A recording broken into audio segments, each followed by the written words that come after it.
Laurie, tell me about this design that you created on the wall. Okay, well the whole wall and the whole room is earthen walls. The type of building method is called cob. It's been around the world for hundreds, whatever, way back. Traditional building technique, which is dirt. It's clay, sand, and straw. And then you build that up. You make it's like you're building a teacup or something, but it's a house, with building it up.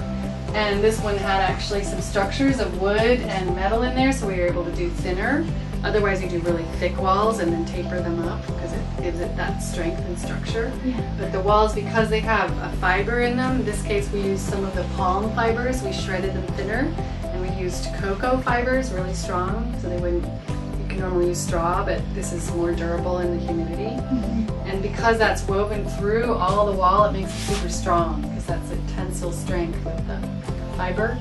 But anyway, then this design, when it's the first layer going on and when the wall is still wet and not fully solidified, you take some of the same mix and you just make a sculpture. You just put it on, smoosh it on, and build the relief out, and then you kind of sculpt it back. And so, and then we put bottles. These are wine bottles, and I forget, it's like a rum or some kind of bottle, these ones. And you put those in as you're making the wall, and then they provide the windows. And then you put a plaster. This isn't finished, so I was experimenting with different colors of yellow clay mixed with a little bit of cal, which is lime, mixed sometimes a little, sometimes a little cement. But this one is the pure yellow clay with a Mexican sellador, they call it. It's a sealer that we're working with that breathes. So these walls breathe, meaning the humidity levels in the room and outside are sort of balanced out, and the moisture evaporates. It'll get wet on each side and then evaporate.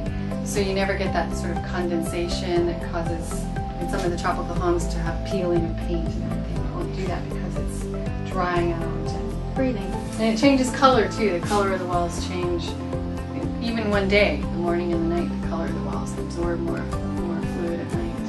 Oh, it Get darker and dry later and drier. It gives more of a living experience. Yeah, it's like the house is alive. It's breathing. Yes. It's drinking. And where did you find your resources? These are, the clay is all from this site. We were really lucky. We had clay soil, so we were able to build the walls basically with the soil here.